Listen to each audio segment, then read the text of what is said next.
السلام علیکم ورحمۃ اللہ وبرکاتہ۔ باب العلم انواریہ ایجوکیشنل سوسائٹی اور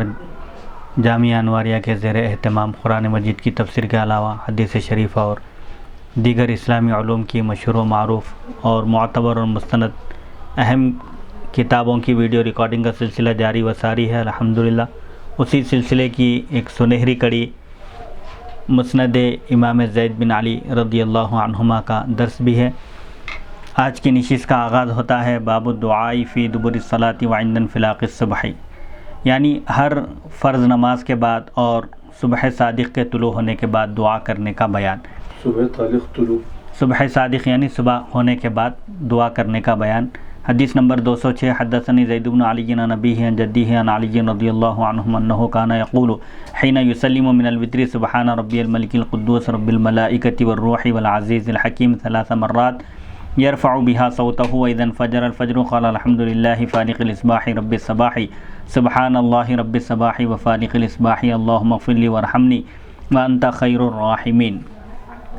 حضرت سیدنا علی رضی اللہ عنہ کے بارے میں منقول ہے، جب آپ وتر کی نماز پڑھنے کے بعد سلام پھیرتے تھے تو آپ یہ دعا پڑھا کرتے تھے: میرا پروردگار پاک ہے جو بادشاہ ہے، ہر طرح کے عیب اور نقص سے پاک ہے، فرشتوں کا اور روح یعنی جبریل علیہ السلام کا پروردگار ہے، زبردست غالب اور حکمت والا ہے۔ حضرت علی رضی اللہ عنہ یہ دعا وتر کی نماز سے فارغ ہونے کے بعد 3 مرتبہ پڑھا کرتے تھے اور اسے بلند آواز میں پڑھتے تھے۔ پھر جب صبح ہوتی تھی تو اس وقت آپ یہ دعا پڑھا کرتے تھے، جس کا ترجمہ یہ ہے: ہر طرح کی حمد و ثنا صرف اللہ تعالیٰ ہی کے لیے ہے، جو صبح کو ظاہر کرنے والا ہے، جو صبح کا پروردگار ہے۔ اللہ تعالیٰ کی ذات پاک ہے جو صبح کا پروردگار ہے اور صبح کو نمودار کرنے والا یعنی ظاہر کرنے والا ہے۔ اے اللہ میری مغفرت کر دے، میرے گناہوں کو بخش دے اور مجھ پر رحم کر، بے شک تو ہی سب سے زیادہ رحم کرنے والا اور بہترین رحم کرنے والا ہے۔ باب الدعاء بعد رکعتي الفجر، فجر کی 2 رکعت کے بعد کی جانے والی دعا کا بیان۔ حدیث نمبر 207 حدثني زید بن علی عن ابیہ عن جدیہ عن علی رضی اللہ عنہ انہ کان لا یصلی الرکعتین اللتین قبل صلاة الفجر حتی یعترض الفجر وکان اذا صلاہما قال استمسکت بعروۃ اللہ الوثقی التي لا انفصام لها واعتصمت بحبل اللہ المتین واعوذ باللہ من شر شیاطین الانس والجن اعوذ باللہ من شر فساقۃ العرب والعجم حسبی اللہ توکلت علی اللہ الجأت ظہری الی اللہ طلبت حاجتی من اللہ لا حول ولا قوة الا باللہ اللہم اغفر لی ذنبی فإنہ لا یغفر الذنوب الا انت۔ حضرت سیدنا علی رضی اللہ عنہ کے بارے میں منقول ہے، آپ فجر کی نماز سے پہلے کی 2 رکعت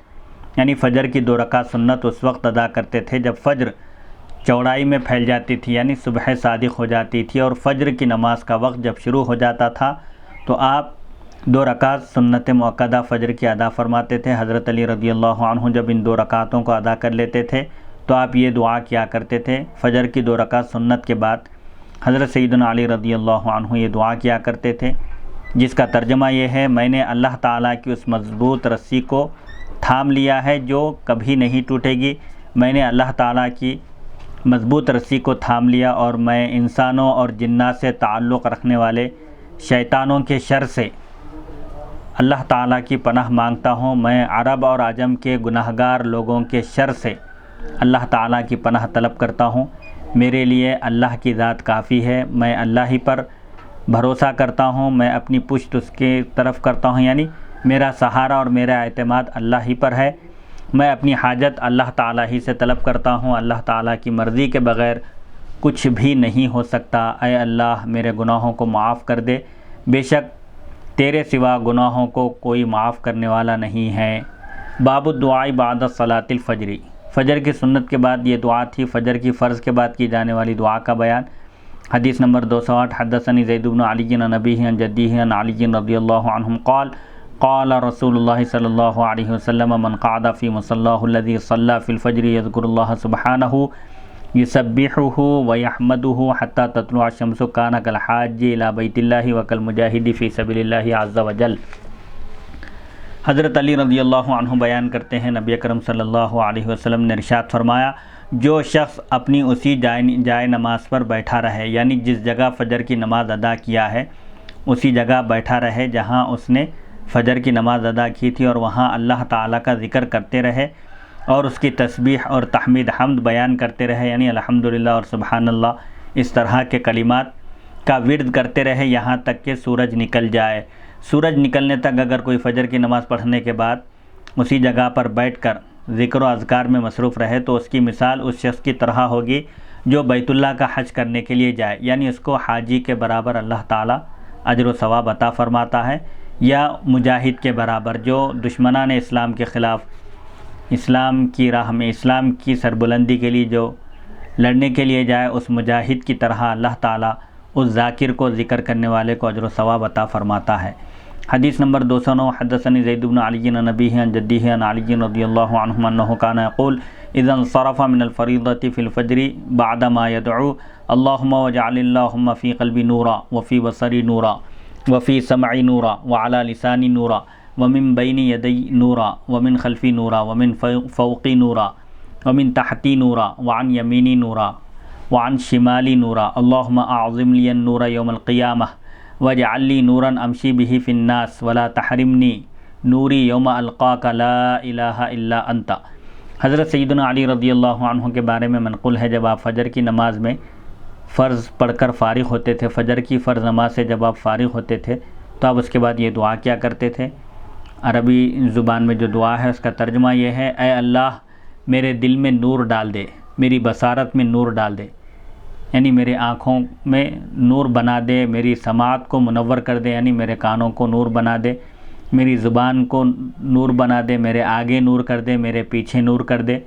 میرے اوپر نور کر دے، میرے نیچے نور کر دے، میری دائیں طرف نور کر دے، میرے بائیں طرف نور کر دے۔ اے اللہ قیامت کے دن میرے لیے نور کو پھیلا دے اور مجھے ایسا نور عطا کر جس کی روشنی میں،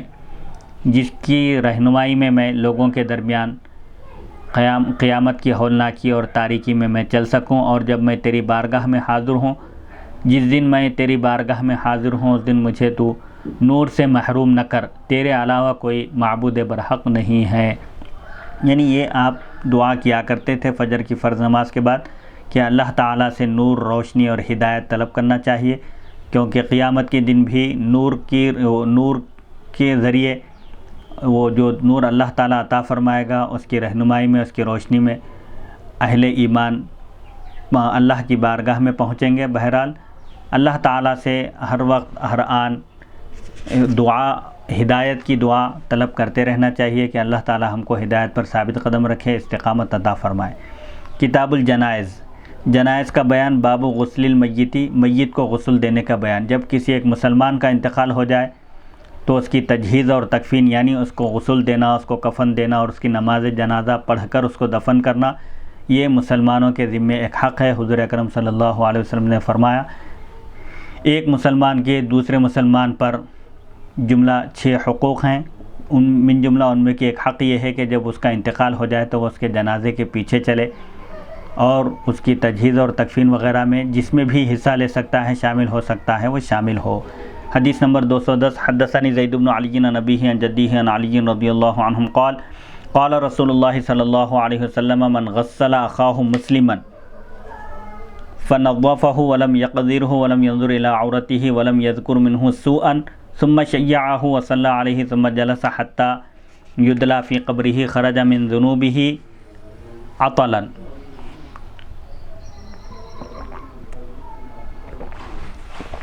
حضرت علی رضی اللہ عنہ بیان کرتے ہیں نبی اکرم صلی اللہ علیہ وسلم نے ارشاد فرمایا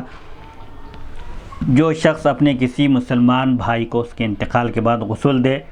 اسے اچھی طرح پاک صاف کرے، اسے گندہ رہنے نہ دے، یعنی اس کے غسل میں شرکت کرے اور اس کو اچھی طرح شرعی احکام کے مطابق اس کو غسل دے اور اس کی شرمگاہ کی طرف نہ دیکھے، یعنی جن اعضاء کو دیکھنا جائز نہیں ہے ان کی طرف نظر نہ کرے، شرمگاہ کو نہ دیکھے اور اس کی کسی برائی کا ذکر نہ کرے۔ غسل دینے کے دوران اگر کوئی ایسی چیز ظاہر ہو جائے تو لوگوں کے سامنے اس کا اظہار نہ کرے، اس کی کسی برائی کا لوگوں کے سامنے تذکرہ نہ کرے اور اس کے جنازے کے ساتھ چلے، یعنی غسل دینے کے بعد، کفن دینے کے بعد اس کے جنازے کو لے کر جائے مسجد تک اور اس کی نماز جنازہ ادا کرے، پھر اس کی تدفین میں شریک رہے، پھر اتنی دیر تک بیٹھا رہے قبرستان میں کہ اس میت کو قبر میں دفن کر دیا جائے تو وہ شخص مکمل طور پر گناہوں سے پاک ہو جاتا ہے۔ یعنی جو شخص کسی مسلمان کا یہ حق ادا کرتا ہے، اس کے غسل میں شرکت کرتا ہے، اس کی نماز جنازہ میں شرکت کرتا ہے اور قبرستان تک پہنچ کر اس کی تدفین تک شامل رہتا ہے، تو ایسے شخص کے لیے حضور اکرم صلی اللہ علیہ وسلم نے گناہوں سے پاک ہونے کی خوشخبری سنائی کہ وہ گناہ صغیرہ سے مکمل طور پر پاک ہو جاتا ہے۔ اللہ تعالیٰ ایک مسلمان کا حق ادا کرنے کی وجہ سے اس کو گناہوں سے صاف ستھرا کر دیتا ہے۔ حدیث نمبر 211، سألت زید بن علی رضی اللہ عنہ عن غسل المیت قال تجعله على مغتسله وتوجهه نحو القبلة وتستر عورته ثم توضيه وضوءه للصلاة ثم تغسل رأسه ولحيته وسائر جسده بماء وسدر ثم تغسل رأسه ولحيته وسائر جسده بماء وكافور ثم تغسل رأسه ولحيته وسائر جسده بماء مفرد لا يخالط شيء فذلك 3 غسلات ثم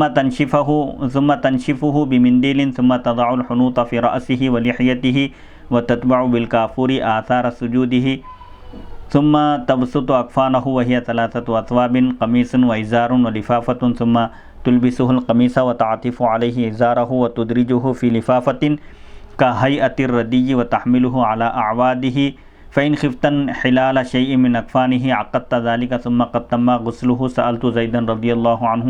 في كم يكفن الرجل قال في 3 أثواب قميص وإزار ولفافة وسألته رضي الله عنه في كم تكفن المرأة قال في 5 أثواب درع وخمار وإزار وعصابة تربط بها الأكفان ولفافة۔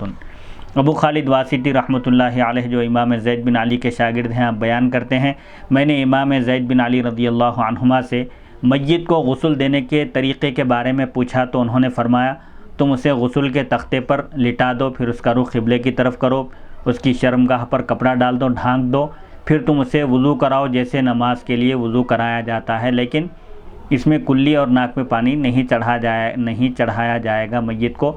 وضو کرایا جائے گا لیکن کلی نہیں کرائیں گے اور ناک میں پانی نہیں چڑھائیں گے۔ آپ فرماتے ہیں اس کو تم اس طرح وضو کراؤ جس طرح نماز کے لیے وضو کروایا جاتا ہے، پھر تم اس کے سر، داڑھی اور تمام جسم کو پانی اور بیری کے پتوں کے ذریعے دھو، جیسے عام طور پر بیری کے پتوں کا پانی گرم کیا جاتا ہے میت کو غسل دینے کے لیے، صفائی کے لیے، خوشبو کے لیے۔ موجودہ زمانے میں جو بھی اس کے طریقے ہو سکتے ہیں ان کو بھی اختیار کیا جا سکتا ہے۔ آپ فرماتے ہیں پہلی مرتبہ بیری کے پتوں کے پانی سے غسل دو، پھر تم اس کے سر، داڑھی اور سارے جسم کو پانی اور کافور کے ذریعے دھو، پھر تم اس کے سر، داڑھی اور سارے جسم کو صرف سادے پانی سے دھو جس میں کوئی چیز نہ ملائی گئی ہو۔ یہ 3 مرتبہ غسل ہو جائے گا۔ 3 مرتبہ پانی پورے جسم پر اچھی طرح بہانے کے بعد تم اسے رومال کے ذریعے کسی بھی ایک صاف ستھرے کپڑے سے، پاک کپڑے سے اس کو خشک کر دو، پانی کو پوچھ دو، پھر تم اس کے سر اور داڑھی پر حنوط یعنی خوشبو لگاؤ، اس کے بعد تم اس کے سجدے کے مقامات پر یعنی پیشانی پر کافور لگاؤ، پھر تم اس کو کفن میں لپیٹ دو، یعنی اس طرح پورے کاروائی ہونے کے بعد کفن میں لپیٹ دو۔ یہ 3 کپڑے ہوں گے کفن، ایک قمیص یعنی اوپر پہنانے کے لیے کرتے کے ٹائپ کا کپڑا، پھر ایک تہبند نیچے لپیٹنے کے لیے کمر سے پیروں تک، اور ایک لفافہ، ایک مکمل کپڑا جو سر سے لے کر پیر تک میت کو ڈھانک سکے۔ پھر تم اسے قمیص پہناؤ، اس پر تہبند لپیٹو، پھر اسے لفافے کے اندر ڈال دو، یعنی ایک بڑے کپڑے میں 2 کپڑے پہنانے کے بعد اوپر اور نیچے، اس کے بعد ایک بڑے کپڑے میں میت کو اچھی طرح لپیٹ دو، پھر تم اس کے جنازے کی چارپائی پر اٹھاؤ۔ اگر تمہیں اس کے کفن میں سے کسی چیز کے کھلنے کا ڈر ہو تو تم اس کو گھیٹی سے باندھ بھی سکتے ہو، گھیٹی ڈال سکتے ہو، اس طرح اس کا غسل مکمل ہو جائے گا۔ میت کو غسل دینے کا یہ طریقہ ہے۔ ابو خالد واسطی آپ کے شاگرد کہتے ہیں میں نے امام زید سے پوچھا مرد کو کتنا کفن دیا جائے گا؟ یعنی کفن کی 2 قسمیں ہیں، کفن کفایت اور ایک کفن سنت۔ کفن کفایت یعنی حسب ضرورت جتنا بھی کپڑا میسر ہو اس میں میت کو لپیٹ دیا جائے، یہ کفن کفایت ہے۔ اور کفن مسنون جہاں کفن کی سہولت ہو، آسانی سے کفن دستیاب ہو سکتا ہو، پیسے وغیرہ بھی موجود ہوں کفن خریدنے کے لیے، تو مرد کے لیے 3 کپڑے مسنون ہیں، ایک قمیص، ایک تہبند اور ایک مکمل لفافہ جس کے اندر میت کو لپیٹا جاتا ہے، بڑا کپڑا سر سے لے کر پیر تک جس کے اندر میت کو چھپایا جا سکتا ہو۔ اور عورت کے لیے 5 کپڑے ہیں۔ تو ابو خالد واسطی کہتے ہیں میں نے امام زید سے پوچھا کہ مرد کو کتنے کپڑوں میں کفن دیا جائے گا، تو آپ نے جواب دیا 3 کپڑوں میں مرد کو کفن دیا جانا سنت ہے۔ 3 کپڑوں میں قمیص، تہبند اور لفافہ ہے۔ میں نے پھر پوچھا عورت کو کتنے کپڑوں میں کفن دیا جائے گا، تو آپ نے جواب دیا عورت کے لیے 5 کپڑے مسنون ہیں۔ 5 کپڑوں میں قمیص، چادر، تہبند، پٹی جس کے ذریعے اس کے کفن کو باندھا جائے، اور ایک لفافہ۔ عورت کے لیے 2 کپڑے اضافہ ہیں تاکہ اس کو اچھی طرح کپڑوں میں لپیٹ دیا جائے اور کوئی چیز کھلنے نہ پائے۔ حدیث نمبر 212 حدثنی زید بن علی عن ابیہ عن جدیہ عن علی رضی اللہ عنہم قال الغسل من غسل المیت سنۃ وان توضأت اجزأک۔ حضرت علی رضی اللہ عنہ بیان کرتے ہیں میت کو غسل دینے کے بعد غسل کرنا سنت ہے۔ جو میت کو غسل دے وہ غسل کر لے، یہ سنت ہے، بہتر ہے۔ اور اگر تم وضو کر لو تو یہ بھی تمہارے لیے کافی ہے۔ اگر کوئی غسل نہ کر سکے، خالی وضو کر لے تب بھی کافی ہے۔ اگر جسم پر کہیں پیروں وغیرہ پر اگر کچھ پانی وغیرہ اچھلا ہے تو وضو کرنے کے درمیان وہ سب صفائی ہو جائے گی، کیونکہ وضو میں بھی دونوں ہاتھ کوہنیوں سمیت دھوتے ہیں اور پیر بھی اچھی طرح دھو لیں۔ آپ فرماتے ہیں غسل اگر کر لیں تو بہتر ہے، اگر غسل کرنے کا موقع نہ ہو تو وضو بھی کر لیں تو کافی ہیں۔ باب المرأۃ تغسل زوجها والرجل يجوز له ان يغسل امرأته۔ عورت اپنے شوہر کو غسل دے سکتی ہے۔ کیا آدمی اپنی بیوی کو غسل دے سکتا ہے اگر کوئی موجود نہ ہو، کسی عورت کا انتقال ہو جائے اور کوئی خاتون موجود نہ ہو تو کیا شوہر بیوی کو غسل دے سکتا ہے؟ حدیث نمبر 213 حدثنی زید بن علی عن ابیہ عن جدیہ عن علی رضی اللہ عنہ فی رجل توفیت امرأته هل ينبغي له ان يرى شيئا منها قال رضی اللہ عنہ لا الا ما يرى الغریب۔ حضرت علی رضی اللہ عنہ سے ایسے شخص کے بارے میں پوچھا گیا جس کی بیوی کا انتقال ہو جائے تو کیا وہ اپنی بیوی کے جسم کے کسی حصے کو دیکھ سکتا ہے انتقال کے بعد؟ تو حضرت علی رضی اللہ عنہ نے فرمایا صرف وہ اس کے اسی حصے کو دیکھ سکتا ہے جس حصے کو کوئی اجنبی دیکھ سکتا ہے۔ یعنی عورت کا انتقال اگر ہو جائے تو شوہر سے اس کا رشتہ ختم ہو جاتا ہے، رشتہ زوجیت۔ اسی لیے شوہر اس کے جسمانی اعضاء کو نہیں دیکھ سکتا، بس اس کے صرف چہرے کو دیکھ سکتا ہے۔ جیسے عورت کے لیے صرف عام آدمیوں کے لیے عورت کا پورا جسم ستر ہے، قابل حفاظت ہے، چھپانا ضروری ہے اس کو۔ البتہ دونوں ہاتھ اور دونوں پیر اور دونوں آنکھ یہ کھلی رکھ سکتی ہے عورت۔ تو حضرت علی فرماتے ہیں کہ اگر کسی کی بیوی کا انتقال ہو جائے تو وہ اس کے جسمانی اعضاء کو نہیں دیکھ سکتا، اس کے صرف چہرے کو دیکھ سکتا ہے۔ حدیث نمبر 214 وقال زید بن علی رضی اللہ عنہ فی الرجل یموت فی السفر ومعه امرأته قال تغسله ولا تعمد النظر الى فرجه۔ وقال زید بن علی رضی اللہ عنہ فی المرأة تموت فی السفر ومعها زوجها ییممها لأنه قد انقطع ما بینهما وتغسله هي لأنها منه في عدة۔ وقال زید بن علی رضی اللہ عنہ فی الرجل تموت معه المرأة في السفر وهي ذات رحم محرم من النساء يؤزرها فوق ثيابها ويصب عليها الماء صبا۔ وقال زید بن علی رضی اللہ عنہ فی الرجل يموت في السفر ومعه نساء ذوات رحم محرم قال يؤزرنه ويصببن الماء صبا ويمسسن جلده ولا يمسسن فرجه۔ وقال زید بن علی رضی اللہ عنہ اذا مات الرجل مع النساء وليس فيهن امرأته ولا ذات رحم محرم من نسائه وزرنه الى الركبتين وصببن عليه الماء صبا ولا يمسسنه بأيديهن ولا ينظرن الى عورته ويطهرنه۔ وقال زید بن علی رضی اللہ عنہ فی المرأة تموت في السفر مع القوم ليس فيهم ذو رحم محرم قال تيمم۔ امام زید رضی اللہ عنہ فرماتے ہیں جو شخص سفر کے دوران فوت ہو جائے، سفر کے درمیان کسی کا انتقال ہو جائے اور اس کے ساتھ اس کی بیوی موجود ہو، تو امام زید رضی اللہ عنہ فرماتے ہیں اس کی بیوی اس سے غسل دے گی لیکن اس کی شرمگاہ کی طرف نہیں دیکھے گی۔ امام زید رضی اللہ عنہ ایسی خاتون کے بارے میں فرماتے ہیں جو سفر کے درمیان انتقال کر جائے اور اس کے ساتھ اس کا شوہر موجود ہو، تو آپ فرماتے ہیں وہ شوہر اس عورت کو صرف تیمم کروا دے گا، کیونکہ ان دونوں کے درمیان ازدواج ختم ہو چکا ہے۔ لیکن عورت اس شوہر کو غسل اس لیے دے سکتی ہے کیونکہ وہ ابھی اس کی طرف سے عدت میں ہے، یعنی شوہر کا انتقال ہونے کے بعد عورت 4 مہینے 10 دن تک اس کی بیوی سمجھی جاتی ہے عدت ختم ہونے تک، اسی لیے اگر شوہر کا انتقال ہو جائے سفر میں تو بیوی شوہر کو غسل دے سکتی ہے، لیکن اگر بیوی کا انتقال ہو جائے تو شوہر اس کو غسل نہیں دے سکتا۔ امام زید بن علی رضی اللہ عنہ ایسے شخص کے بارے میں فرماتے ہیں جس کے ساتھ کوئی عورت ہو اور وہ سفر کے درمیان انتقال کر جائے اور وہ عورت اس کی کوئی محرم قریبی رشتہ دار ہو تو وہ شخص اس کے کپڑوں کے اوپر سے اسے تہبند پہنائے گا اور اس کے جسم پر پانی بہا دے گا۔ امام زید بن علی رضی اللہ عنہما ایسے شخص کے بارے میں فرماتے ہیں جو سفر کے درمیان انتقال کر جائے اور اس کے ساتھ اس کی محرم خواتین، اس کی قریبی رشتہ دار ہوں، ایسی خواتین ہوں جن کے ساتھ اس کا نکاح حرام ہو، تو امام زید فرماتے ہیں وہ محرم خواتین اسے تہبند پہنائیں گی اور اس کے جسم پر پانی بہا دیں گی۔ وہ اس کے جلد کو چھو بھی سکتی ہیں لیکن اس کی شرمگاہ کو نہیں چھو سکتی۔ یعنی اگر کسی شخص کا انتقال ہو جائے اور اس کے ساتھ سفر میں اس کے محرم رشتہ دار موجود ہوں جن سے نکاح کرنا اس کے لیے حرام ہو، ایسی خواتین موجود ہوں جیسے بہن ہو یا پھوپھی ہو یا خالہ ہو، تو وہ اس شخص کو غسل دے سکتی ہیں لیکن اس کی شرمگاہ کو وہ نہیں چھو سکتی۔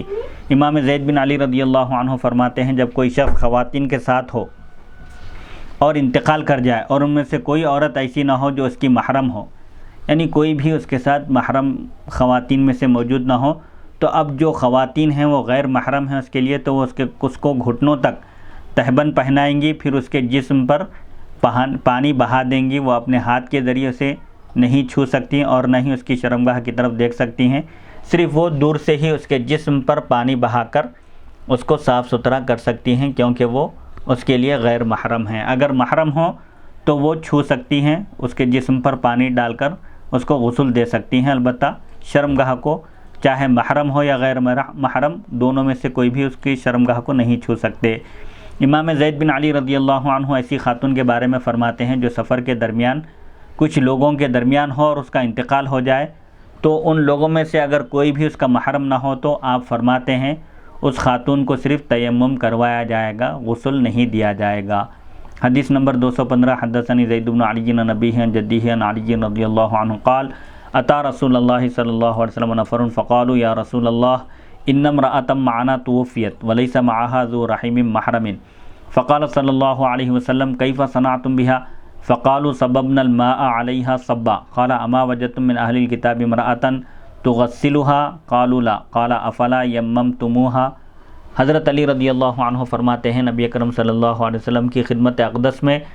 ایک جماعت حاضر ہوئی، چند لوگ حاضر ہوئے، انہوں نے عرض کیا یا رسول اللہ صلی اللہ علیہ وسلم ہمارے ساتھ ایک خاتون تھی جن کا انتقال ہو گیا، درمیانی راستے میں ایک خاتون کا انتقال ہو گیا، ان کا کوئی محرم قریبی رشتہ دار ساتھ نہیں تھا۔ نبی اکرم صلی اللہ علیہ وسلم نے پوچھا تم نے ان کے ساتھ کیا کیا؟ جب ان کا انتقال ہو گیا تو پھر تم نے ان کے ساتھ کیا کیا؟ تو انہوں نے عرض کیا ہم نے اس خاتون پر پانی بہا دیا۔ تو نبی اکرم صلی اللہ علیہ وسلم نے فرمایا تمہیں اہل کتاب سے تعلق رکھنے والی کوئی عورت نہیں ملی راستے میں جو اس خاتون کو غسل دے سکے؟ تو انہوں نے عرض کیا نہیں۔ تو نبی اکرم صلی اللہ علیہ وسلم نے فرمایا تو ایسے موقع پر تم نے اس خاتون کو تیمم کیوں نہیں کروایا؟ یعنی اسے مسئلہ معلوم ہوتا ہے کہ اگر کسی خاتون کا انتقال ہو جائے اور کوئی خاتون موجود نہ ہو غسل دینے کے لیے تو کوئی بھی پھر اس خاتون کو غسل نہیں دے سکتا، اس خاتون کو صرف تیمم کروا دیا جائے گا۔ اور ایک مسئلہ یہ معلوم ہوا کہ اگر خاتون کوئی غیر مسلم ہو تو وہ بھی خاتون کو کوئی مسلمان خاتون نہ ملنے پر غسل دے سکتی ہے، چاہے وہ نصرانی ہو یا یہودی ہو یا کسی اور مذہب سے تعلق رکھنے والی ہو۔ اگر ایسا موقع آ جائے کہ وہاں مسلمان خاتون کو غسل دینے کے لیے کوئی موجود نہ ہو، دوسرے مذہب کی اگر کوئی خاتون موجود ہو تو آپ فرماتے ہیں کہ اس سے مدد لے کر اس کو غسل دیا جا سکتا ہے، اور اگر کوئی بھی نہ ملے تب ایسی صورت میں صرف اس کو تیمم کروا دیا جانا کافی ہے۔ خاتون یعنی عورت۔ باب الشہید والذی یحترق بالنار والغریق۔ شہید کا بیان۔ شہید کی دو قسمیں، ایک حقیقی شہید، ایک حکمن شہید۔ حقیقی شہید وہ ہے جو اللہ کی راہ میں دشمنان اسلام سے لڑتے ہوئے دین اسلام کی سربلندی کے لیے جو اپنی جان دے دے، وہ حقیقی معنی میں شہید ہے۔ اور ایک حکمن شہید جس کو شہید کا درجہ ملے گا، وہ لوگ ہیں ایک وہ شخص جو آگ میں جل کر مر جائے یا جو پانی میں ڈوب کر مر جائے ایک موقع پر جیسا کہ آگے آئے گا کہ حضور اکرم صلی اللہ علیہ وسلم نے صحابہ سے پوچھا شہید کون ہے جانتے ہو؟ تو صحابہ نے عرض کیا کہ شہید وہ ہے جو اللہ کی راہ میں مارا جائے۔ تو آپ نے فرمایا تب تو میری امت کے شہداء کی تعداد کم ہوگی۔ پھر آپ نے فرمایا وہ تو حقیقی شہید ہیں ہی، ان سے ہٹ کر بھی بہت سارے لوگ شہید کا درجہ رکھتے ہیں، اللہ تعالیٰ ان کو شہادت کا اجر عطا فرماتا ہے۔ من جملہ ان میں کہ ایک وہ شخص ہے جو پانی میں ڈوب کر مر جائے یا آگ میں جل کر مر جائے یا پیٹ کے درد کی شدت کی تاب نہ لا کر مر جائے۔ اسی طرح کوئی بیماری، کوئی وبا عام ہو جائے اور اس کی زد میں آ کر لوگ مر جائیں، جیسے موجودہ زمانے میں کووڈ-19 کی زد میں آ کر بہت سارے لوگ لقمہ اجل بن گئے ہیں، انتقال کر گئے ہیں، وہ بھی شہید کا درجہ رکھتے ہیں۔ اسی طرح اگر کسی کے اوپر ملبہ گر جائے، کوئی چھت گر جائے یا دیوار گر جائے، کسی ایسی چیز کے نیچے آ کر مر جائے تو وہ بھی شہید ہے۔ حدیث نمبر پیٹ کے درد کی تاب نہ لا کر، پیٹ کے درد کی شدت کی وجہ سے جو مر جائے، برداشت نہ کر سکے، تاب نہ لا یعنی پیٹ کے درد کی شدت سے جو مر جائے اس کو برداشت نہ کر سکے۔ اسی طرح کوئی ایسی بیماری ہو جو انسان کو بالکل کھوکھلا کر دے اور وہ اس کو برداشت نہ کر سکے، اس کی وجہ سے وہ مر جائے تو وہ بھی شہید ہے۔ حدیث نمبر 216 حدثني زید بن علی عن ابیہ عن جدہ عن علی رضی اللہ عنہ قال قال رسول اللہ صلی اللہ علیہ وسلم اذا مات الشہید من یومہ ومن الغد فواروہ فی ثیابہ وان بقی ایاما حتی تغیرت جراحہ غسلا۔ حضرت علی رضی اللہ عنہ فرماتے ہیں نبی اکرم صلی اللہ علیہ وسلم نے ارشاد فرمایا جب شہید اسی دن انتقال کر جائے جس وقت اس کی شہادت ہوئی ہے، زخمی ہو اور اسی دن انتقال کر جائے یا اس کے بعد والے دن انتقال کر جائے تو تم اس کو اس کے کپڑوں میں، اسی کپڑوں میں جس میں وہ شہید ہوا ہے ڈھانک دو۔ لیکن اگر کچھ دن گزر جائیں، زخمی ہو کر آئے میدان جنگ سے اور چند دن گزرنے کے بعد انتقال ہو جائے، یہاں تک کہ اس کے زخم تبدیل ہو جائیں، زخم میں تغیر آ جائے، تبدیلی آ جائے، تو پھر ایسے موقع پر تم اس کو غسل دے کر نماز جنازہ ادا کر کے اس کو دفن کرو۔ حدیث نمبر 217 حدثني زید بن علی عن ابیہ عن جدہ عن علی رضی اللہ عنہم قال لما كان احد اصیبوا فذهبت رؤوس عامتهم فصلى عليهم رسول اللہ صلی اللہ علیہ وسلم یغسلهم وقال انزعوا عنهم الفرا۔ حضرت علی رضی اللہ عنہ فرماتے ہیں غزوہ احد کے موقع پر چند لوگ شہید ہو گئے، ان میں سے کئی لوگوں کے سر کاٹ دیے گئے تھے، یعنی کفار نے، دشمنان اسلام نے ان کا مسئلہ بھی کر دیا تھا، سر کاٹ دیے تھے۔ نبی کریم صلی اللہ علیہ وسلم نے ان کی نماز جنازہ ادا فرمائی، لیکن آپ نے ولم یغسلہم، لیکن آپ نے انہیں غسل نہیں دیا۔ آپ نے فرمایا ان کے کوٹ یعنی ان کے قمیص وغیرہ اتار دو۔ حدیث نمبر 218 حدثني زید بن علی عن ابیہ عن جدہ عن علی رضی اللہ عنہم قال ينزع عن الشہید الفرو والخف والقلنسوۃ والعمامۃ والمنطقۃ والسراویل الا ان یکون اصابہ دم فإن كان اصابہ ترک ولم یترک علیہ معقودا الا حلا۔ حضرت علی رضی اللہ عنہ فرماتے ہیں شہید کی قمیص اتار دی جائے گی، موزے خفین پہنے ہوئے، موزے یعنی پیتابے پہنے ہوئے ہیں تو پیتابے، ٹوپی، عمامہ، شملہ اور لباس وغیرہ اتار دیا جائے گا، اور اوپر لپیٹنے والا کپڑا اور شلوار یعنی تہبند اتار دی جائے گی۔ البتہ اگر انہیں خون لگا ہوا ہو تو حکم الگ ہوگا، اگر انہیں خون لگا ہوا ہو تو انہیں چھوڑ دیا جائے گا، یعنی ویسے ہی انہیں دفن کر دیا جائے گا، ورنہ جو بھی چیز جسم پر باندھی جاتی ہے، باندھ کر جو کپڑے پہنے ہیں وہ کھول دیے جائیں گے۔ حدیث نمبر 219 حدثني زید بن علی عن ابیہ عن جدہ عن علی رضی اللہ عنہ انہ سئل عن رجل احترق بالنار فامرهم ان يصبوا علیہ الماء صبا۔ حضرت علی رضی اللہ عنہ کے بارے میں منقول ہے آپ سے ایسے شخص کے بارے میں مسئلہ پوچھا گیا جو آگ میں جل گیا ہو تو اس کو کس طرح غسل دیا جائے، کیونکہ آگ میں جلنے کے بعد جسم کو ہاتھ لگانے سے جسم بدلتا جاتا ہے اور جلد چمڑا ہٹ جاتا ہے جگہ پہ سے، اس لیے آپ سے پوچھا گیا کہ اگر کوئی آگ میں جل جائے تو اس کے غسل کا کیا حکم ہے۔ آپ نے فرمایا عام میتوں کو جس طرح غسل دیا جاتا ہے اس کو اس طرح غسل مت دو، اس کے جسم کو رگڑنے یا دھونے کی ضرورت نہیں ہے، صرف اس کے جسم پر اچھی طرح پانی بہا دو۔ حدیث نمبر 220 سألت زید بن علی رضی اللہ عنہ عن الغریق والذی یقع علیہ الحائط فیموت قال یغسلونہ۔ میں نے امام زید رضی اللہ عنہ سے اس شخص کے بارے میں پوچھا جو ڈوب کر مر جائے پانی میں یا اس پر دیوار گر جائے اور وہ دیوار گرنے کی وجہ سے مر جائے، تو آپ نے فرمایا لوگ اسے غسل دیں گے، یعنی یہ شہید وہ شہید نہیں ہے جو میدان جنگ میں شہید ہوا ہو، اس شہید کو جو حکمن ہے اس کو غسل دیا جائے گا۔ حدیث نمبر 221 حدثني زید بن علی عن نبیہ عن جدیہ عن علی رضی اللہ عنہم قال. یہ حدیث نمبر کہاں سے ہے؟ 221. یہ حدیث نمبر کون سی کتابوں میں تخریج ارشاد نا ادھر؟ جی ہاں ادھر کی حدیث ہے. حدیث نمبر 221 حدثني زید بن علی عن نبیہ عن جدیہ عن علی رضی اللہ عنہم قال قال رسول اللہ صلی اللہ علیہ وسلم اتدرون من الشہید من امتی قالوا نعم الذي يقتل في سبيل الله تعالى صابرا محتسبا قال صلی اللہ علیہ وسلم ان شہداء امتی اذن لقلیل الشہید الذي ذکرتم والطعین والمبطون وصاحب الہدم والغریق والمرأة تموت جمعا قالوا وكيف تموت المرء جمعا قال صلی اللہ علیہ وسلم يعترض ولدها في بطنها فتموت. حضرت علی رضی اللہ عنہ فرماتے ہیں نبی اکرم صلی اللہ علیہ وسلم نے ارشاد فرمایا کیا تم جانتے ہو کہ میری امت میں شہید کون ہیں؟ لوگوں نے عرض کیا، صحابہ نے عرض کیا جی ہاں، وہ شخص جو اللہ تعالیٰ کی راہ میں صبر کے عالم میں ثواب کی امید رکھتے ہوئے قتل کر دیا جائے وہ شہید ہے. تو نبی اکرم صلی اللہ علیہ وسلم نے فرمایا اس صورت میں میری امت کے شہداء بہت کم ہوں گے. اگر شہید اسی کو مانا جائے جو میدان جنگ میں مارا جائے تو پھر میری امت کے شہداء کی تعداد بہت کم ہوگی. وہ تو حقیقی شہید ہیں، حکماً شہید وہ بھی ہے جس کا تم نے ذکر کیا، وہ تو شہید ہے ہی. اور شہید وہ ہے جو تعاون کے باعث مرنے والا ہے، یعنی جو تعاون، ایک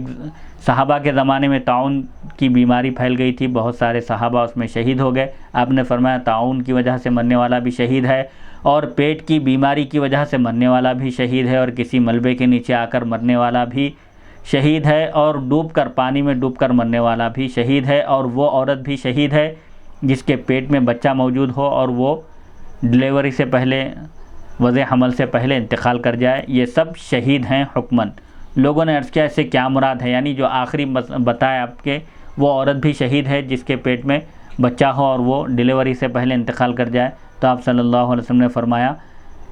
کہ یعترض ولدها فی بطنها کا مطلب کیا ہے؟ اس سے مراد یہ ہے کہ بچہ پیٹ میں ٹیڑھا ہو اور اس کی وجہ سے عورت کا انتقال ہو جائے تو وہ عورت بھی شہید ہے. یہ ایک مشہور حدیث ہے، تقریباً یہ موطا امام مالک میں ہے، صحیح بخاری میں، صحیح مسلم میں، سنن ابو داؤد، سنن نسائی اور مسند احمد بن حنبل اور صحیح ابن حبان، مستدرک حاکم کی مستدرک میں، اور طبرانی کی معجم کبیر میں، مصنف عبدالرزاق اور مصنف ابن ابی شیبہ، اور بہت ساری حدیث شریف کی مشہور اور معتبر کتابوں میں یہ حدیث شریف موجود ہے. بابن کیف یحمل السریر والنعش، جنازے کی چارپائی اور میت کو کیسے اٹھایا جائے گا. حدیث نمبر 222 حدثني زید بن علی عن نبیہ عن جدیہ عن علی رضی اللہ عنہم قال تحمل الید الیمنی من المیت ثم الرجل الیمنی ثم الید الیسری ثم الرجل الیسری ثم لا علیک الا تفعل ذلك الا مرة فاذا حملت ثلاثا فقد قضیت ما علیک وكلما زدت فهو افضل ما لم تؤذی احدا. حضرت علی رضی اللہ عنہ فرماتے ہیں تم میت کے دائیں ہاتھ کی طرف سے پہلے چار پائی کو اٹھاؤ، پھر دائیں پیر کی طرف سے اٹھاؤ، پھر بائیں ہاتھ کی طرف سے اٹھاؤ، اور پھر بائیں پیر کی طرف سے اٹھاؤ. ایسا کرنا تم پر صرف ایک مرتبہ لازم ہے، لیکن اگر تم 3 مرتبہ اس طرح کندھا دے دو جنازے کو تو تم نے اپنے ذمے اخلاقی فرض ادا کیا جو تم پر ایک مسلمان کا حق تھا. اس حق کو سمجھو تم نے ادا کر دیا. تم اس سے زیادہ جو کچھ کرو گے وہ زیادہ فضیلت کا سبب ہوگا، جبکہ تم کسی کو تکلیف نہ دو. جنازے کو کندھا دینے کے لیے کسی کو دھکا دیے بغیر، کسی کو تکلیف پہنچائے بغیر اگر تم جنازے کو کندھا دے دو، پہلے سیدھے ہاتھ کی طرف، پھر سیدھے پیر کی طرف، پھر بائیں ہاتھ کی طرف، پھر بائیں پیر کی طرف، اگر ایک بار بھی کندھا دے دو تو تم نے ایک مسلمان کا جو تم پر حق تھا اس کو ادا کر دیا. اس کے لیے شرط یہ ہے کہ کسی کو تکلیف نہ دو، کسی کو دھکا دے کر، کسی کو ہٹا کر یا ڈھکیل کر یہ کام نہ کرو. 3 مرتبہ اگر کندھا دو تو بہتر ہے. حدیث نمبر 223 حدثني زید بن علی عن نبیہ عن جدیہ عن علی رضی اللہ عنہم ان اسماء بنت عمیس رضی اللہ عنہا اول من احدث النعش. حضرت علی رضی اللہ عنہ بیان کرتے ہیں سیدہ اسماء بنت عمیس رضی اللہ عنہا وہ پہلی خاتون ہیں جنہوں نے تابوت کا آغاز کیا، یعنی جو ڈولے کی شکل ہے جنازے کو لے جانے کے لیے. انہوں نے ایک مقام پر دیکھا تھا اس طرح جنازے کو لے جاتے ہوئے، تو انہوں نے دیکھا کہ اس میں میت کو بحفاظت تمام قبرستان تک پہنچایا جا سکتا ہے، اس لیے آپ نے اس طرح کا ڈولہ بنانے کا آپ نے مشورہ دیا تھا. باب الصلاۃ علی المیت وکیف یقال فی ذلک، میت کی نماز جنازہ کا بیان اور نماز جنازہ میں کیا پڑھنا چاہیے. ایک مسلمان کی نماز جنازہ پڑھنا اس کے قریبی رشتہ داروں پر، محلے والوں پر فرض کفایہ ہے۔ چند لوگ بھی اگر اس فرض کو ادا کریں تو سب لوگوں سے فرض ساقط ہو جائے گا، لیکن اگر کسی مسلمان کی ساقط یعنی ختم ہو جائے گا، ذمہ داری نہیں رہے گی۔ اگر کوئی ایک مسلمان بھی اس فرض کو ادا نہ کرے تو سب گناہ گار ہوں گے۔ اور نماز جنازہ یہ 4 رکعت ہے، اس میں 4 رکعت تکبیر کہنا فرض ہے، اور اس میں پہلی رکعت میں جب امام اللہ اکبر کہے تو ثنا پڑھیں، جو نماز کی ثنا سے تھوڑی سی الگ ہے۔ سبحانک اللہم و بحمدک و تبارک اسمک و تعالی جدک و جل ثناؤک ولا الہ غیرک، پہلی رکعت کے بعد یہ پڑھیں۔ دوسری رکعت کے بعد درود ابراہیم پڑھیں، اللہم صلی علی محمد وعلی آل محمد کما صلیت، اور اللہم بارک علی محمد وعلی آل محمد کما بارکت۔ دوسری رکعت کے بعد تیسری رکعت کے بعد نماز جنازہ کی دعا پڑھیں، اللہم اغفر لحینا و میتنا و شاہدنا و غائبنا و صغیرنا و کبیرنا و ذکرنا و انثانا، اللہم من احییتہ منا فاحیہ علی الاسلام ومن توفیتہ منا فتوفہ علی الایمان۔ اور چوتھی تکبیر کے بعد کچھ نہ پڑھیں، جب امام چوتھی تکبیر کہے تو دونوں ہاتھ چھوڑ کر سلام پھیر دیں۔ نماز جنازہ کے مسئلے میں 2 مسئلوں کی طرف توجہ دلانا بہتر ہے، کیونکہ عام طور پر لوگ جب امام اللہ اکبر کہتے ہیں، پہلی مرتبہ جب اللہ اکبر کہے امام تو دونوں ہاتھ کانوں تک اٹھا کر باندھ لیں، اس کے بعد پھر دونوں ہاتھ کانوں تک نہ اٹھائیں نماز ختم ہونے تک، اور نہ ہی سر اٹھا کر آسمان کی طرف دیکھیں، یہ بھی درست نہیں ہے۔ اسی طرح عام طور پر لوگ امام کے 2 طرف سلام پھیرنے کے بعد ہاتھ چھوڑتے ہیں، یہ بھی درست نہیں ہے۔ جب امام چوتھی مرتبہ اللہ اکبر کہے تو دونوں ہاتھ چھوڑ کر سلام پھیریں۔ حدیث نمبر 224، حدثنی زید بن علی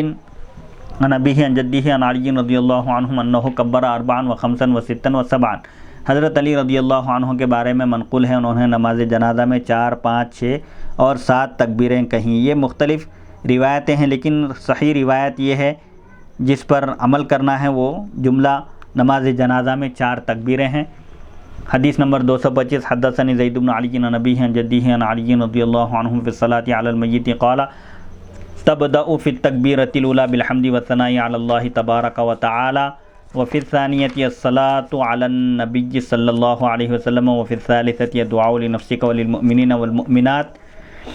وفی الرابعۃ الدعاء للمیت والاستغفار له وفی الخامسۃ تکبر ثم تسلم۔ حضرت علی رضی اللہ عنہ نماز جنازہ کے بارے میں پڑھنے کے بارے میں فرماتے ہیں، تم سب سے پہلی تکبیر کے بعد حمد پڑھو، یعنی سورہ فاتحہ کا بھی ذکر ہے بعض روایتوں میں، لیکن اگر کوئی قرات کی نیت سے پڑھے تو یہ درست نہیں ہے، دعا کی نیت سے اگر پڑھے تو ٹھیک ہے۔ آپ فرماتے ہیں پہلی رکعت تکبیر کے بعد حمد پڑھو، یعنی ثنا پڑھو، پھر اللہ تعالیٰ کی حمد و ثنا بیان کرو، یعنی سبحانک اللہم و بحمدک و تبارک اسمک و تعالی جدک و جل ثناؤک ولا الہ غیرک پڑھو۔ پھر دوسری تکبیر کے بعد نبی اکرم صلی اللہ علیہ وسلم پر درود بھیجو، یعنی درود ابراہیم پڑھو۔ پھر تیسری تکبیر کے بعد اپنے لیے اور مومن مردوں اور مومن عورتوں کے لیے دعا کرو، اور چوتھی تکبیر کے بعد میت کے حق میں دعا کرو اور اس کے لیے مغفرت طلب کرو۔ جب 5ویں تکبیر کہو تو پھر تم سلام پھیر دو، یعنی امام جب 5ویں مرتبہ اللہ اکبر کہے تو سلام پھیر دو۔ یہ مختلف روایتیں ہیں، لیکن وہ روایت جس پر عمل ہے ائمہ کے پاس وہ یہ ہے کہ نماز جنازہ میں جملہ 4 تکبیریں ہیں، چوتھی تکبیر پر دونوں ہاتھ چھوڑ کر سلام پھیر دیں۔ حدیث نمبر 226، حدثنی زید بن علی عن ابیہ عن جدیہ عن علی رضی اللہ عنہ قال اذا اجتمع جنائز رجال ونساء جعل الرجال مما یلی الامام والنساء مما یلی القبلہ۔ حضرت علی رضی اللہ عنہ فرماتے ہیں جب مردوں اور عورتوں کے جنازے ایک ساتھ آ جائیں تو مردوں کی میتیں امام کی سمت میں رکھی جائیں گی اور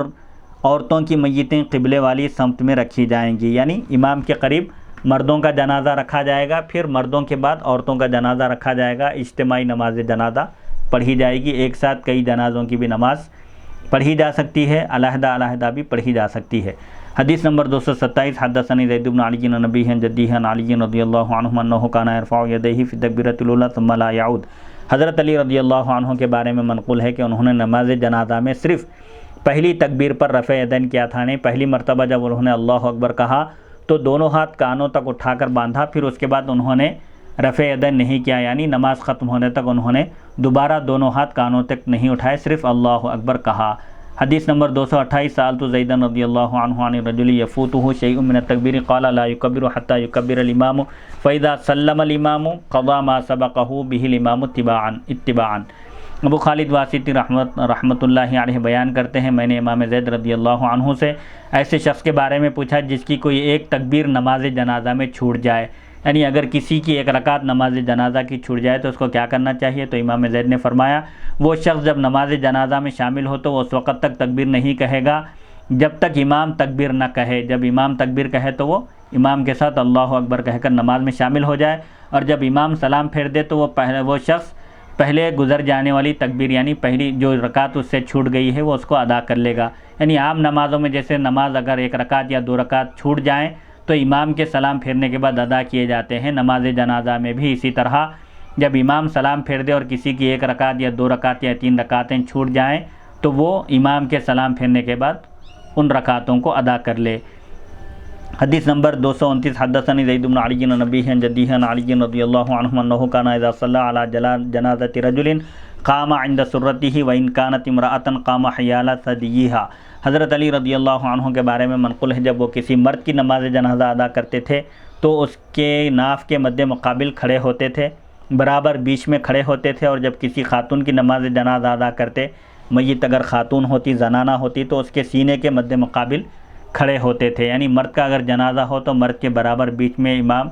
کھڑا رہے، اور اگر عورت کا جنازہ ہو تو اس کے سینے کے مقابل کھڑا رہے. باب الصلاۃ علی الطفل وعلی الصبی الصغیر. اگر انتقال کرنے والا کمسن بچہ ہو، نابالغ بچہ ہو تو اس کے احکام بتائے جا رہے ہیں. حدیث نمبر 230 حدثني زید بن علی عن ابیہ عن جدیہ عن علی رضی اللہ عنہ انہ قال فی السقط لا يصلى عليه قال فإن كان تاما قد استحل واستحلاله سياحه وشهد على ذلك 4 نسوة أو امرأتان مسلمتان وورث وورث وسمي وصلي عليه فإذا لم يسمع له استحلال لم يورث ولم يرث ولم يسمى ولم يصلى عليه. حضرت علی رضی اللہ عنہ سے یہ بات منقول ہے، انہوں نے مردہ پیدا ہونے والے بچے کے بارے میں فرمایا اس کی نماز جنازہ نہیں پڑھی جائے گی. حضرت علی رضی اللہ عنہ فرماتے ہیں اگر وہ مکمل ہو، بچے کی خلقت مکمل ہو، کمپلیٹ ہو، اور پیدائش کے وقت وہ چیخ کر رویا ہو، چیخ کر رونا، آواز سے رونا، یہ اس کے زندگی کی علامت ہے. آپ فرماتے ہیں اگر وہ رویا ہو پیدا ہونے کے بعد، لفظ استحلال سے کیا مراد ہے؟ آواز سے رونا مراد ہے. اور 4 خواتین اس بات کی گواہی دیں یا 2 مسلمان عورتیں اس بات کی گواہی دیں کہ بچہ زندہ پیدا ہوا ہے اور آواز سے رویا ہے، اس کی زندگی کی گواہی دیں، تو پھر اس بچے کو وراثت میں حصہ ملے گا. اور اگر اس کی وراثت ہو تو اس کی وراثت تقسیم بھی ہوگی، یعنی وہ بچہ وارث بھی بنے گا اور اس بچے کے لوگ دوسرے وارث بھی بنیں گے، اس کے رشتہ دار، اور بچے کا نام بھی رکھا جائے گا اور اس کی نماز جنازہ بھی پڑھی جائے گی. لیکن اگر اس کے چیخنے کی آواز نہ آئی ہو،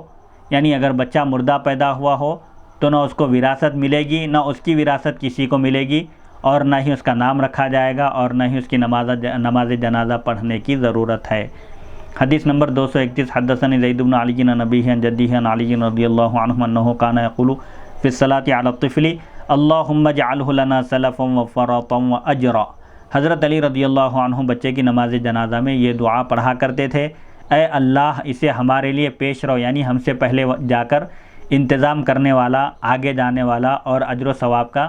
ذریعہ بنا. جیسا کہ مختلف احادیث میں یہ مفہوم آیا ہے کہ جو چھوٹے بچے انتقال کرتے ہیں، نابالغ بچے، وہ اپنے ماں باپ کے لیے جہنم کی آگ سے آڑ اور اس سے رکاوٹ کا ذریعہ بنتے ہیں. تو یہ دعا میں یہی مفہوم ہے کہ اللہ ان کو ہمارے سے پہلے جا کر ہمارا انتظام کرنے والا اور ہمارے لیے اجر و ثواب کا باعث بنا کہ بچوں کے انتقال پر ماں باپ کو تکلیف ہوتی ہے اور وہ اس پر صبر کرتے ہیں، تو یہ بچے ان کے لیے اجر و ثواب کا باعث بنتے ہیں. باب من احق ان یصلی علی المرأۃ. خاتون کی نماز جنازہ پڑھانے کا زیادہ حق کس کو حاصل ہے؟ حدیث نمبر 232 حدثني زید بن علی عن ابیہ عن جدیہ عن علی رضی اللہ عنہ فی رجل توفیت امرأته هل یصلی علیہا قال لا عصبتها اولا بها. حضرت علی رضی اللہ عنہ کے بارے میں بات منقول ہے جس شخص کی اہلیہ کا انتقال ہو جائے کیا وہ شخص اس کی نماز جنازہ پڑھا سکتا ہے؟ یعنی شوہر کو اپنی بیوی کی نماز جنازہ پڑھانے کا حق ہے؟ تو حضرت علی رضی اللہ عنہ نے فرمایا نہیں، اس عورت کے قریبی رشتہ دار اس کے زیادہ حقدار ہیں. البتہ اگر اس کے قریبی رشتہ دار شوہر کو اجازت دے دیں، یا شوہر عالم ہو اور شوہر کے مرتبے کی وجہ سے اگر اس کو اجازت دے دیں تو اجازت دینے پر کوئی بھی اس کی نماز جنازہ پڑھا سکتے ہیں. حدیث نمبر 233 وقال زید بن علی رضی اللہ عنہ اذا توفیت المرأة صلی علیہا اقرب الناس الیہا من عصبتها ولیس لزوجها ان یصلی علیہا الا ان یأذن له عصبتها. امام زید رضی اللہ عنہ فرماتے ہیں جب کسی عورت کا انتقال ہو جائے تو اس کی نماز جنازہ وہ شخص پڑھائے گا جو اس کے عصبہ یعنی قریبی رشتہ داروں میں سے بھی قریب تر ہو۔ اس کے شوہر کو یہ حق نہیں ہے کہ وہ اپنی بیوی کی نماز جنازہ پڑھائے، البتہ اگر اس کی بیوی کے عصبہ قریبی رشتہ دار شوہر کو اجازت دے دیں تب وہ نماز جنازہ پڑھا سکتا ہے۔ حدیث نمبر 234 وقال زید بن علی رضی اللہ عنہ کانت تحت ابی رضی اللہ عنہ امرأۃ من بنی سلیم فاستأذن ابی عصبتها فی الصلاۃ علیہا فقالوا صلی رحمک اللہ تعالی۔ امام زید رضی اللہ عنہ فرماتے ہیں میرے والد کی ایک اہلیہ قبیلہ بنو سلیم سے تعلق رکھتی تھی، میرے والد نے اس خاتون کے عصبی اس عورت کے عصبی رشتہ داروں سے اجازت طلب کی کہ ان کی نماز جنازہ پڑھائیں، یعنی نماز جنازہ پڑھانے کی آپ نے اجازت مانگی تو انہوں نے کہا آپ کو اجازت ہے آپ نماز جنازہ پڑھائیں، اللہ تعالیٰ آپ پر رحم کرے۔ باب من تکرہ الصلاۃ علیہ ومن لا بأس بالصلاۃ علیہ، کس شخص کی نماز جنازہ ادا کرنا مکروہ ہے اور کس کی نماز جنازہ ادا کرنے میں کوئی حرج نہیں ہے۔ حدیث نمبر 235 حدثني زید بن علی عن ابیہ عن جدیہ عن علی رضی اللہ عنہ قال اتى رجل النبی صلی اللہ علیہ وسلم وهو شاب فاسلم وهو اغلف فقال رسول اللہ صلی اللہ علیہ وسلم اختتن فقال انی اخاف علی نفسی فقال صلی اللہ علیہ وسلم ان كنت تخاف علی نفسک فاترک فکف فمات وصلی علیہ واہدى له فاکل۔ حضرت علی رضی اللہ عنہ فرماتے ہیں ایک شخص نبی اکرم صلی اللہ علیہ وسلم کی خدمت میں حاضر ہوا، وہ نوجوان تھا، اس نے اسلام قبول کیا، اس کی ختنہ نہیں ہوئی تھی۔ نبی اکرم صلی اللہ علیہ وسلم نے فرمایا تم ختنہ کروا لو، تو اس شخص نے عرض کیا مجھے اپنی جان کے بارے میں ڈر ہے، اندیشہ ہے ختنہ کرانے کی صورت میں مجھے کوئی نقصان پہنچ سکتا ہے جسم کو۔ تو نبی اکرم صلی اللہ علیہ وسلم نے ارشاد فرمایا اگر تمہیں اپنی جان کے بارے میں ڈر ہو، اندیشہ ہو، خطرہ ہو تو پھر ایسے ہی رہنے دو، مت کراؤ۔ تو وہ شخص رک گئے، ختنہ نہیں کرائے، ان کا انتقال ہو گیا تو نبی اکرم صلی اللہ علیہ وسلم نے ان کی نماز جنازہ ادا کی۔ اس شخص نے نبی اکرم صلی اللہ علیہ وسلم کی خدمت میں تحفہ پیش کیا تھا تو آپ نے ان کے تحفے کو قبول کیا تھا اور تناول فرمایا تھا۔ تو اس سے معلوم ہوا کہ جو بھی مسلمان ہو، جیسا کہ حضور اکرم صلی اللہ علیہ وسلم نے ارشاد فرمایا کہ جو ہمارے قبلے کی طرف رخ کر کے نماز پڑھے اور جو ہمارا ذبیحہ کھائے وہ ہم میں سے ہے، یعنی مسلمان ہے، اس کی نماز جنازہ ادا کرنا چاہیے۔ حدیث نمبر 236 حدثني زید بن علی عن ابیہ عن جدیہ عن علی رضی اللہ عنہم قال لا يصلى على الاغلف لانه ضيع من السنة اعظمها الا ان يكون ترك ذلك خوفا على نفسه۔ حضرت علی رضی اللہ عنہ بیان کرتے ہیں جس شخص کی ختنہ نہ ہوئی ہو اس کی نماز جنازہ ادا نہیں کی جائے گی کیونکہ اس نے ایک عظیم سنت پر عمل نہیں کیا۔ یہ ختان فطرت میں داخل ہے، یہ فطری چیز ہے اور انبیاء کرام علیہم الصلوۃ والسلام کی سنت ہے۔ البتہ اگر کوئی شخص اپنی جان کے ڈر سے ایسا نہ کیا ہو تو پھر اس کی نماز جنازہ پڑھنے میں کوئی حرج نہیں ہے۔ حدیث نمبر 237 سألت زید بن علی رضی اللہ عنہ عن الصلاۃ علی ولد الزنا والمرجوم فی الزنا والمغرم الذي علیہ الدین فقال صلی علیہم وکفنہم ووارہم فی حفرتہم فاللہ تعالی اولی بہم فإن لم تفعلوا ذلك فإلى من تولوهم من اليهود من النصارى۔ وقال زید بن علی رضی اللہ عنہ لا تصلی علی المرجئة ولا القدریة ولا علی من نصب لآل محمد حربا الا اللہ تجد بدا من ذلك۔ ابو خالد واسطی رحمۃ اللہ علیہ بیان کرتے ہیں میں نے امام زید رضی اللہ عنہ سے ولد الزنا یعنی زنا کے نتیجے میں پیدا ہونے والے شخص کی نماز جنازہ کے بارے میں پوچھا، اور زنا کی وجہ سے سنسار کیے جانے والے یعنی کوئی زنا کرے اور اس کا جرم ثابت ہو جائے اور وہ شادی شدہ ہو تو اس کے لیے شرعاً حکم یہ ہے کہ اس کو پتھروں سے مارا جائے۔ اگر ایسا شخص ہے کوئی زنا کی وجہ سے جس کو سنسار کیا گیا، رجم کیا گیا، تو کیا اس کی نماز جنازہ ادا کی جا سکتی ہے؟ اور اسی طرح اس شخص کی نماز جنازہ کے بارے میں پوچھا جس کے ذمے قرض کی ادائیگی لازم ہو اور وہ قرض ادا کیے بغیر مر جائے تو اس کی نماز جنازہ ادا کرنے کے بارے میں کیا حکم ہے؟ تو آپ نے فرمایا تم ان سب کی نماز جنازہ ادا کرو، انہیں کفن دو اور انہیں قبرستان میں دفن کرو مسلمانوں کے، کیونکہ اللہ تعالیٰ ان کے معاملے کو زیادہ بہتر جانتا ہے، ان کے معاملے کو اللہ کے حوالے کر دو۔ اگر تم ایسا نہیں کرو گے، کوئی ایک مسلمان ہے ولد الزنا ہے یا کوئی مسلمان ہے زنا کی وجہ سے اس کو رجم کیا گیا یا کوئی مسلمان ہے مقروض مر گیا، اگر تم اس کی نماز جنازہ نہیں پڑھو گے، اس کا یہ حق ادا نہیں کرو گے تو کیا تم اس کو یہودیوں کے حوالے کرو گے پھر یا عیسائیوں کے حوالے کرو گے؟ اگر مسلمان ان کی تجہیز اور تکفین کا انتظام نہیں کریں گے، ان کی نماز جنازہ نہیں پڑھیں گے تو دوسرے مذہب والوں کو موقع ملے گا اور وہ لوگ ان کو لے جا کر اپنے مذہب کے مطابق رسم و رواج ادا کر کے ان کی تدفین کریں گے۔ اسی لیے بہتر یہ ہے کہ ان کے مسلمان ہونے کی وجہ سے ان کا یہ حق ادا کرو۔ امام زید فرماتے ہیں البتہ اگر مرنے والا گمراہ فرقے سے تعلق رکھتا ہو، جیسے قدریہ ہے، مرجیہ ہے، یہ اسلام میں گمراہ فرقے ہیں اسی طرح وہ شخص جو آل محمد کے خلاف جنگ کرے، یعنی جس کے دل میں اہل بیت اطہار کی دشمنی ہو، بغض ہو، نفرت ہو، اس کی البتہ تم نماز جنازہ مت پڑھو، البتہ اگر کوئی مجبوری ہو، کوئی خوف ہو، ڈر ہو حاکم وقت کی طرف سے، یا کوئی ایسے حالات ہوں تو ایسی صورت میں مجبوری میں پڑھ لو۔ بابن کیف یوضع المیت فی اللحد، میت کو قبر میں کیسے رکھا جائے۔ حدیث نمبر 238 حدثنی زید بن علی عن ابیہ عن جدیہ عن علی رضی اللہ عنہ قال یصلی الرجل سلا ویستقبل بالمرأة استقبالا ویکون اولی الناس بالرجل فی مقدمہ واولی الناس بالمرأة فی مؤخرہا۔ حضرت علی رضی اللہ عنہ فرماتے ہیں مرد کو سر اور پیر یعنی قبر کی لمبائی کی سمت سے قبر میں اتارا جائے گا، اور عورت کو پہلو کے بل یعنی قبر کی چوڑائی کی سمت سے قبر میں اتارا جائے گا۔ مرد کے جنازے میں سب سے پہلی صف میں کھڑے ہونا بہتر ہے، اور عورت کے جنازے میں سب سے بعد والی صف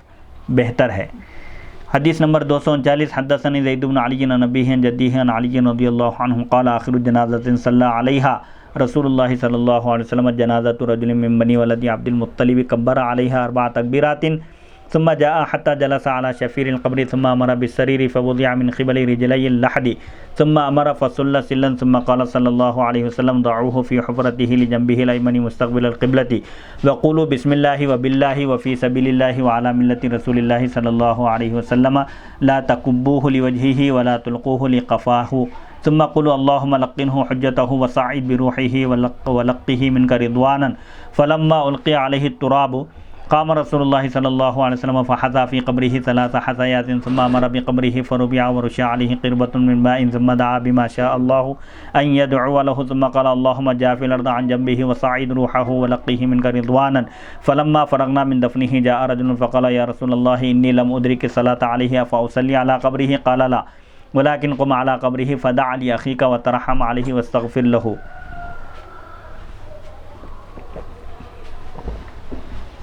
حضرت علی رضی اللہ عنہ بیان کرتے ہیں نبی اکرم صلی اللہ علیہ وسلم نے سب سے آخری جو نماز جنازہ ادا کی تھی وہ حضرت عبد المطلب رضی اللہ عنہ کی اولاد میں سے ایک صاحب کی نماز جنازہ تھی۔ آپ نے ان کی نماز جنازہ میں 4 مرتبہ اللہ اکبر کہا، یعنی 4 تکبیریں کہیں، پھر آپ تشریف لائے یہاں تک کہ قبر کے کنارے یعنی قبرستان بھی تشریف لے گئے، آپ تدفین میں قبر کے کنارے تشریف فرما ہوئے، پھر آپ کے حکم کے تحت قبر کے پیر کی طرف میت کی 4 پائی رکھی گئی پائنتی، پھر آپ کے حکم کے تحت انہیں قبر کی لمبائی کی سمت میں سے یعنی سرہانے یا پیر کی طرف سے قبر میں اتارا گیا۔ پھر آپ صلی اللہ علیہ وسلم نے ارشاد فرمایا انہیں ان کی قبر میں دائیں پہلو کے بل رکھو جبکہ ان کا رخ قبلے کی طرف ہو، اور یہ پڑھو اللہ تعالیٰ کے نام سے برکت حاصل کرتے ہوئے، اللہ تعالیٰ کی ذات سے مدد حاصل کرتے ہوئے، اللہ تعالیٰ کی راہ میں اور اللہ تعالیٰ کے رسول صلی اللہ علیہ وسلم کے دین پر ہم انہیں قبر میں رکھ رہے ہیں، تم انہیں منہ کے بل نہ رکھنا، اوندھے نہ لٹانا قبر میں، اور نہ ہی پیر کی طرف سے اندر ڈالنا۔ پھر تم یہ دعا پڑھنا اے اللہ انہیں ان کی حجت کی تلقین کر اور ان کی روح کو بلندی کی طرف لے جا، اور ان سے راضی رہتے ہوئے ان کے ساتھ ملاقات کر۔ جب میت پر مٹی ڈال دی گئی یعنی تدفین مکمل ہو گئی تو آپ صلی اللہ علیہ وسلم کھڑے ہو گئے، آپ نے دونوں مٹھیوں میں مٹی بھر کر ان کی قبر پر ڈالی، پھر آپ کے حکم کے تحت ان کی قبر کو مسطح کر دیا گیا، برابر کر دیا گیا مٹی ڈال کر، پھر اس پر مشکیزے سے پانی چھڑکا گیا، قبر پر پانی کا چھڑکاؤ کیا گیا۔ پھر جو اللہ تعالیٰ کا منظور تھا آپ نے اس میت کے حق میں آپ نے دعا کی، یہ فرمایا اے اللہ ان کے پہلو کو زمین سے دور کر دے، یعنی اس میت کی قبر کو کشادہ کر دے، وسیع کر دے، اور ان کی روح کو بلندی کی طرف لے جا، ان کو اعلیٰ علیین میں ان کا شمار کر، اور ان کے ساتھ راضی رہتے ہوئے ملاقات کر، یعنی اپنی خوشنودی کے ساتھ ان سے ملاقات کر۔ جب ہم ان کے دفن سے فارغ ہوئے، ان کی تدفین سے، تو ایک شخص آپ کے پاس حاضر ہوئے، انہوں نے عرض کیا اے اللہ تعالیٰ کے رسول صلی اللہ علیہ وسلم میں نے ان کی نماز جنازہ نہیں پڑھی، یعنی میں نماز جنازہ میں شریک نہیں ہو سکا، میرے آنے تک نماز جنازہ ختم ہو چکی تھی، کیا میں ان کی قبر پر، اب ان کی تدفین ہو چکی ہے، قبر پر نماز جنازہ ادا کر لوں؟ تو نبی اکرم صلی اللہ علیہ وسلم نے فرمایا نہیں، تم ان کی قبر پر کے پاس کھڑے ہو جاؤ، البتہ ان کے لیے دعائے مغفرت کرو، نماز جنازہ اگر چھوٹ جائے تو اس کا کوئی بدل نہیں ہے، دوبارہ نہیں پڑھی جا سکتی، غائبانہ نماز جنازہ بھی احناف کے پاس نہیں پڑھی جا سکتی، اس لیے آپ صلی اللہ علیہ وسلم نے فرمایا کہ اب نماز جنازہ نہیں ملی ہے تو میت کی قبر کے پاس کھڑے ہو کر ان کے حق میں دعائے مغفرت کرو، ان کے لیے رحم کی دعا کرو اور ان کے لیے مغفرت طلب کرو۔ باب السیر بالجنازۃ والقیام الیہا وکیف یفعل من لقیہا، جنازے کو لے کر چلنے اور اس کے لیے کھڑے ہونے، اور جس شخص کے سامنے جنازہ آ جائے اس کو کیا کرنا چاہیے، یہ اس کا بیان ہے۔ حدیث نمبر 240 حدثني زید بن علی عن نبیہ عن جدیہ عن علی رضی اللہ عنہ انہ کان یمشی حافیا فی 5 مواطن وقال هي من مواطن اللہ عز وجل اذا عاد مریضا واذا شیع جنازۃ وفی العیدین وفی الجمعۃ۔ حضرت علی رضی اللہ عنہ کے بارے میں منقول ہے آپ 5 مقامات پر ننگے پیر چلا کرتے تھے، جوتے اور چپل پہنے بغیر چلا کرتے تھے، اور فرماتے تھے یہ وہ مقامات ہیں جو اللہ تعالیٰ کے ساتھ نسبت رکھتے ہیں، یعنی قابل احترام مقامات ہیں۔ وہ 5 مقامات کیا ہیں؟ جب آپ کسی بیمار کی مزاج پرسی کے لیے عیادت کے لیے تشریف لے جاتے تھے تو ننگے پیر تشریف لے جاتے تھے، جب کسی جنازے کے ساتھ جاتے تھے تو آپ ننگے پیر جاتے تھے، اسی طرح عیدین کی دونوں نمازوں کے لیے اور جمعہ کی نماز کے لیے ننگے پیر چل کر جایا کرتے تھے۔ حدیث نمبر 241 حدثني زید بن علی عن نبیہ عن جدیہ عن علی رضی اللہ عنہ انہ کان اذا سار بالجنازۃ سار سیرا بین السیرین لیس بالعجل ولا بالبطیء۔ حضرت علی رضی اللہ عنہ کے بارے میں منقول ہے جب آپ کسی جنازے کے ساتھ جاتے تھے تو درمیانی رفتار سے چلتے تھے، نہ تیز چلتے تھے اور نہ ہی آہستہ چلتے تھے، یعنی جنازے کے ساتھ درمیانی رفتار کے ساتھ چلنا یہ سنت ہے۔ اسپیڈ بھی نہیں چلنا چاہیے، بھاگنا بھی نہیں چاہیے اور آہستہ بھی نہیں چلنا چاہیے۔ حسب ضرورت اگر فاصلہ زیادہ ہو قبرستان اور میت کے گھر کے درمیان تو گاڑیوں کا بھی زمانے کے حساب سے استعمال کیا جا سکتا ہے، اگر قریب ہو قبرستان تو پیدل بھی لے جایا جا سکتا ہے، یہ آدمیوں کی سہولت پر موقوف ہے۔ حدیث نمبر 242 حدثني زید بن علی عن نبیہ عن جدیہ عن علی رضی اللہ عنہ قال قام رسول اللہ صلی اللہ علیہ وسلم الى الجنازۃ ثم نہانا عنہ وقال انہ من فعل الیہود۔ حضرت علی رضی اللہ عنہ بیان کرتے ہیں نبی اکرم صلی اللہ علیہ وسلم پہل یعنی ابتدا میں آپ جنازے کو دیکھ کر کھڑے ہوتے تھے، پھر آپ نے کھڑے ہونے سے منع فرمایا اور فرمایا کہ یہ یہودیوں کا طریقہ ہے۔ ایک شارح حدیث نے اس کی ایک توجیہ یہ بھی بیان کی کہ ایک مرتبہ حضور اکرم صلی اللہ علیہ وسلم ایک جنازے کو دیکھ کر کھڑے ہو گئے، آپ بیٹھے ہوئے تھے تشریف فرما تھے، آپ اٹھ کر کھڑے ہو گئے، تو شارحین حدیث نے اس کی یہ توجیہ کی کہ وہ ایک یہودی کا جنازہ تھا اور وہ آپ کے سر مبارک سے اونچا ہو گیا تھا، اس لیے آپ صلی اللہ علیہ وسلم اٹھ کر کھڑے ہو گئے، کیونکہ ایک نبی کا مقام اور وہ بھی حضور اکرم صلی اللہ علیہ وسلم جو سید الانبیاء ہیں، تمام انبیاء کے آپ سردار ہیں، تو آپ کے مبارک سر سے اس کا جنازہ اونچا ہو گیا تھا، اس لیے آپ اٹھ کر کھڑے ہو گئے۔ تو یہ ایک موقع پر آپ اٹھ کر کھڑے ہوئے تھے، پھر آپ نے جنازے کو دیکھ کر کھڑے ہونے سے منع فرمایا۔ حدیث نمبر 243 حدثني زید بن علی عن نبیہ عن جدیہ عن علی رضی اللہ عنہ قال اذا لقیت جنازۃ فخذ بجوانبها وسلم علی اہلها فإنه لا يترك ذلك الا عاجز۔ حضرت علی رضی اللہ عنہ بیان کرتے ہیں جب تم کسی جنازے کے سامنے آؤ تو میت کی چارپائی کو کناروں کی طرف سے پکڑ لو، یعنی جب کوئی جنازہ نظر آئے ڈولا جاتے ہوئے تو تم اس کو کندھا دو، میت کو سلام کرو، اور اس شخص کو وہی شخص ترک کر سکتا ہے جو عاجز ہو۔ اچھا، جنازے والوں کو، جو جنازے کے ساتھ جو لوگ شامل ہیں ان کو سلام کرو اور جنازے کو کندھا دو، اور یہ بالکل آسان کام ہے، اگر کسی کو موقع ہو، کسی کے پاس وقت ہو، موقع ہو تو وہ یہ کام انجام دے، اس کے لیے اجر و ثواب ہے۔ ایک مسلمان کے اس میں حق کی ادائیگی بھی ہے، اور اسی طرح جو ایک مسلمان کے دوسرے مسلمان پر جو جملہ 6 حقوق بتائے گئے ہیں کہ جب وہ سلام کرے تو اس کے سلام کا جواب دے، دعوت دے تو دعوت قبول کرے، جب وہ چھینکے تو الحمدللہ کہے اور اس کے جواب میں یہ سننے والا شخص یرحمک اللہ کہے، اسی طرح وہ بیمار ہو تو اس کی مزاج پرسی کرے، اور اگر اس کا انتقال ہو جائے تو اس کے جنازے کے پیچھے چلے، یعنی اس کی تدفین میں، اس کی تجہیز اور تکفین میں شریک رہے، کم سے کم نماز جنازہ پڑھے، اور اگر وقت ہو، وقت میں اس کے پاس اگر وسعت ہو، گنجائش ہو تو تدفین میں بھی شریک رہے۔ اس طرح وہ ایک مسلمان کا حق ادا کر سکتا ہے۔ اللہ تعالیٰ سے دعا ہے کہ آج کی اس نشست صفحہ نمبر حدیث نمبر 243 پر آج کے اس درس کا اختتام ہوتا ہے۔ اللہ تعالیٰ سے دعا ہے کہ ہم کو سننے اور سنانے سے زیادہ احکام شریعت پر عمل کرنے کی توفیق عطا فرمائے، اور اپنے فضل و کرم سے تمام عالم اسلام کے مسلمانوں کی جان و مال، عزت اور آبرو کی حفاظت فرمائے، اور یہ جو موجودہ وبا جو چل رہی ہے اس کے شر سے، اس کے اثرات سے تمام لوگوں کو اپنے حفظ و امان میں رکھے، اور خاص طور پر ہمارے ریکارڈنگ کے ڈائریکٹر مولانا سید عبدالواسع حسینی بخاری چشتی صاحب کو صحت و عافیت عطا فرمائے، اور ان کے اہل و عیال اور ان کے بچے جو بیمار ہیں اس وقت بخار کی کیفیت میں ہیں، اللہ تعالیٰ سے دعا ہے کہ اللہ تعالیٰ ان سب کو صحت و عافیت عطا فرمائے، اپنے حفظ و امان میں رکھے، اور موسمی اثرات کی تبدیلی سے ان کو محفوظ رکھے، اور ان سب پر اپنا خصوصی فضل فرمائے، اور تمام ہر قسم کی بیماری، آفت، پریشانی اور مصیبت سے ان کے اہل خانہ کی حفاظت فرمائے. وصلی اللہ تعالی علی خیر خلقہ سیدنا محمد و آلہ و صحبہ اجمعین والحمد للہ رب العالمین.